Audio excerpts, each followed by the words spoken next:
Tay, siya nga pala, si Mariel, girlfriend ko po. Magandang hapon po, Tito. Mano po? Oo anak, pakainin mo yung girlfriend mo. Wala tayong pagkain dyan, di pa ako nakakaluto. Baka naman, huwag kang maingay dyan. Nakaya sa bisita ng anak mo eh. Tay, sasabihin nga po pala ako sa inyo. Sasama na po kami dito ni Mariel. Tama po yung anak niyo. Magsasama na po kami. Ano anak?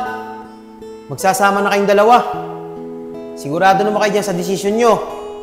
Anak, ang pag-aasawa, hindi gawang biro yan. Pero teka, alam na ba ito ng mga magulang niya? Yan nga sinasabi ko sa anak natin eh. Huwag basta-basta magdedesisyon nang di natin alam. Mahal, pwede ba? Ituring na lang natin siya bilang pangalawang anak dahil gusto siya ng anak natin. Ewan ko sa'yo. Sama-sama kayo. Sige anak, pahinga na kayo dun sa taas. Ako nang bahala kumausap sa nanay niyo. Mariel, tara na. Sige na anak.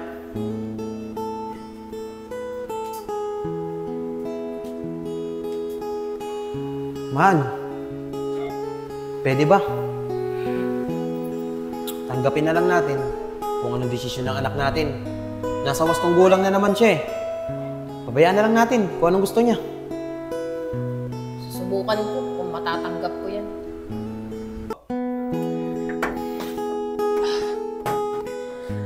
Asan kayong anak mo si Mariel?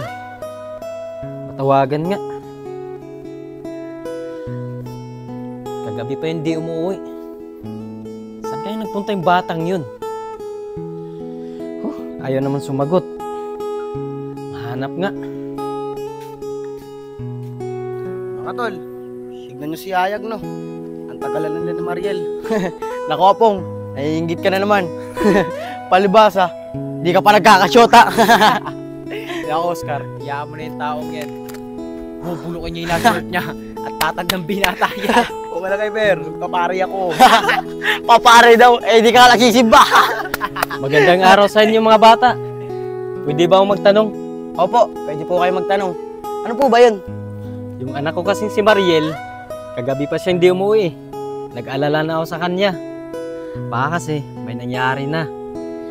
Pero narinig ko siya nakarang araw. May kausap siya sa cellphone. Kaibigan niya yata yun. Yung Shane ba yun? Baka mga bata, kilala niyo siya. Opo kuya, kilala po namin yun, si Shane. Napag-uusapan niya po namin yung anak niya. Yung jowa po kasi ng anak niyo, kaibigan po namin. Opo kuya, tama po to sa Iber. Ang boyfriend po ni Mariel, si Ayag po. Yung matalik namin na kaibigan. Ano? May boyfriend na yung anak ko.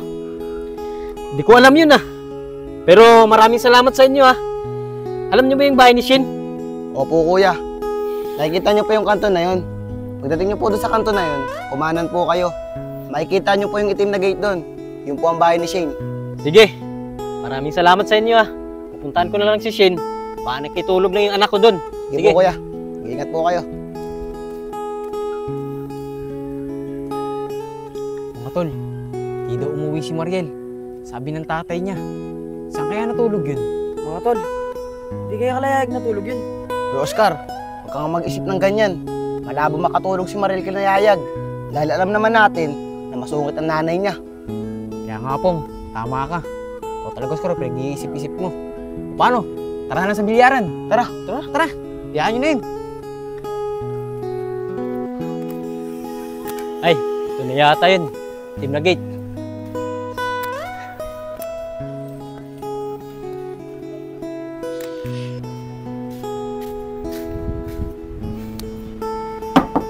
Tao po.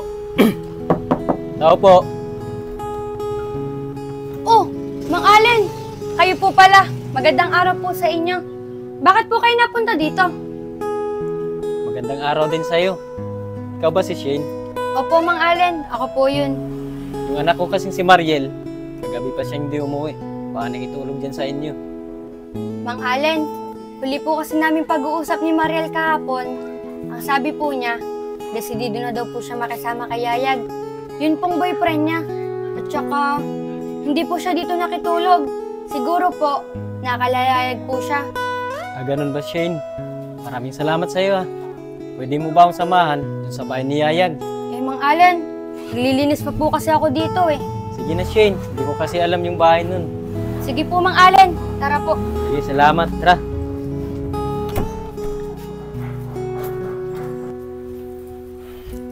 Lab, papasok na ako sa trabaho Dito ka na muna sa bahay. At tulungan mo si nanay sa gawaing bahay. Love, pwede bang wag ka muna pumasok sa trabaho? Naiilang kasi ako dito sa bahay niyo eh. Lalong-lalo na sa nanay mo. Ano ko ba naman, Lab? Di pwedeng papasok sa trabaho. Nakakaya ka lang, nanay. Kung aasa lang tayo sa kanila. Tsaka, Lab, para sa atin din naman itong ginagawa ko Para mabilis agad tayo makaipon ng pera. Paano, Lab? Papasok na ako. Mamalik pa ako sa trabaho Sige na nga, love. Mag-iingat ka ha. Sige.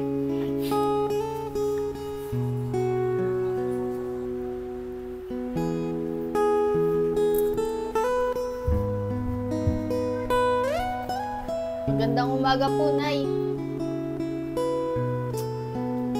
Oh, bakit ang daming hugasin plato dito? Nay, pagkatapos ko po magtambo dito, susunod ko na po yung mga urungin. Dapat yan ang inuna mo. Kasi ayaw na ayaw kong gigising ng may mga hugasing plato. Sige po, Nay. Pasensya na po. Nasikaso ko pa po kasi si Yayag kanina bago siya pumasok sa trabaho. Aba, natural mo lang namang askasuhin ng anak ko. Obligasyon mo yan At isa pa, yan ang pinili niyong buhay. Kaya huwag ka magre-reklamo. Siya nga pala, pagkatapos mo dyan sa gawain mo dyan tulungan mo ako sa tindahan. Isa yun sa ikinabubuhay namin. Kesa naman humilata ka dyan. Sige po, Nay. Pagkatapos ko po dito sa gawain bahay, tutulungan ko po kayo sa tindahan. Mang Allen, malapit na po tayo sa bayan ni Nayayag. Wala naman pong ibang pupuntahan si Mariel, kundi dyan lang po. Sige, Shane. Tara.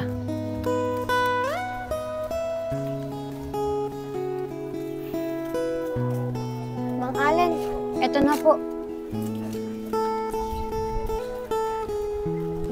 Ayan, buti naman at nagkakaintindihan tayo. Madali ka palang kausap Tao po. Uy, Mariel, hinahanap ka nga pala ng tatay mo. Andito siya kasamahan ko. Mariel, bakit naman di ka umuwi kagabi? Mang Allen, mauna na po ako. Sige, Shane. Mag-iingat ka Oh, ikaw palang tatay ni Mariel. Bakit ganun ang katawan mo? Mandami mong tato. Mariel, nabilanggo ba tong tatay mo at napakaraming tato? Nay, hindi po galing bilangguan yung tatay ko. Mabait po yan. Simula nung iniwan kami ng nanay ko, siya na po yung nag-alaga sa akin nung bata pa ako. Kaya pala, di na ako magtataka. Mawalang galang nga po. Kahit marami po ang tato, mabuti po ang tao. Di ko mo maraming tato, galing pong bilangguan. Siya nga pala, Mariel, yung sinabi ko sa'yo tutulungan mo ako sa tindahan. Makikiraan nga. Kausapin mo yung anak mo. O tay, pasok ka po dito. Upo ka po. Mariel, anak, ano ba tong ginawa mo? Totoo ba yung sinasabi ng kaibigan mo na si Shane na nagsasama na kayo ng boyfriend mo na si Yayag? Opo tay. Totoo po yung sinasabi ni Shane na nagsasama na po kami ni Yayag. Mahal po namin ang isa't isa. Patawarin niyo po ako Hindi ko po nasabi sa inyo agad. Anak, hindi naman kita pinipigilan mag-asawa Pero sana naman, anak, pinag-isipan mong mabuti ang mga desisyon mo sa buhay. Pero anak, isa lang maipapayo ko sa'yo. Makisama ka ng maayos sa mga biyanan mo. Tay, pasensya na po talaga. Pero maraming salamat po at naiintindihan niyo ako. Huwag ka po mag-alala. Lahat ng payo mo sa akin, susundin ko. Makikasama po ako ng maayos sa mga biyanan ko. Oh, Mariel, teka lang. Sino siya? Tay, Mano po. Siya nga po pala, tatay ko. Ah, ikaw pala ang tatay ni Mariel. Ako nga pala si Solid. Ano pangalan mo? Si Alin. Pasensya ka na. Yung bigla ang pagpunta ko dito sa bahay mo. Nag-alala kasi ako sa anak ko. Kagabi kasi, hindi siya umuwi. Hindi ko alam, nagsasama na pala sila ng anak mo. Allen, yan nga yung sinasabi ko sa mga bata kahapon. Tinanong ko yung anak mo kung alam ba ng magulang niya na nandito siya. Eh kaso, yung misis ko masungit kasi yun. Pero huwag ka mag-alala. Nandito naman sa maayos yung anak mo. At total, nandito ka na rin lang. Napag-uusapan na natin yung tungkol sa mga bata. Balay, maraming salamat sa iyo ha. At tinanggap mo yung anak ko. At alam ko naman, sa mabuti siyang kalagayan. Kung paano, babalik na lang ako bukas para kausapin ko rin yung anak mo. Magagabi na kasi, may pupuntahan pa ako. Paano? Is na ako. O sige balae, bukas aantayin ka namin dito para naman makausap mo rin yung anak ko. Mag-iingat ka ha. Sige Balay, maraming salamat sa iyo ha. O Maril anak, mauna na ako ha. Yung sinabi ko sa iyo ha. Sige po, Tay. Mag-iingat ka. Balay, alis na ako. Sige, ingat ka.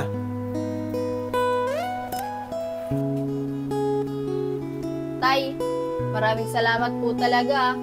At pinatuloy niyo po ako dito sa bahay niyo. Ano ka ba naman Mariel? Wala yun. O paano? Tutuloy na rin ako ha. At yung boss ko, tinawagan ako. May pupuntahan daw kami. Nagpapadrive sa akin. Sige po, Tay.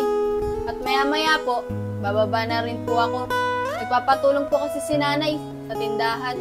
O sige, ikaw nang bahala rito sa bahay ha.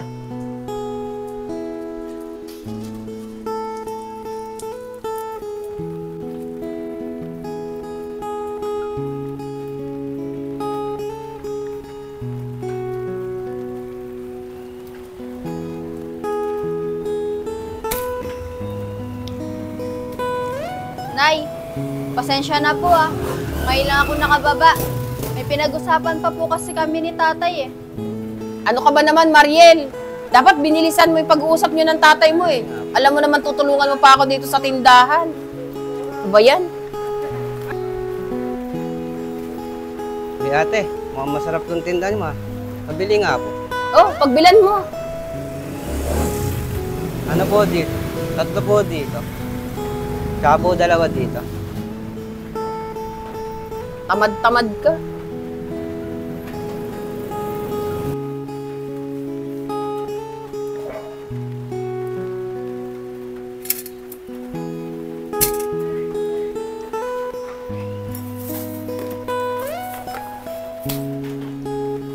O Lab, ba't andito ka? Tsaka, bakit pati ikaw ang gumagawa niyan? Okay lang, Lab. Para rin matulungan ko si nanay. Wala rin naman ako masyadong ginagawa sa bahay Oh, Yayag anak, nandiyan ka na pala. Kumain ka na ba? Hindi pa, Nay. Pero, sa bahay na lang kami kakain. Sabay na po kami ni Mariel.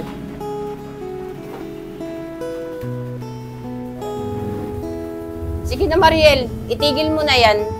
Umakyat na kayo ni Yayag sa bahay. Sige po, Nay. Uwi na po kami. Nay, asa po kami.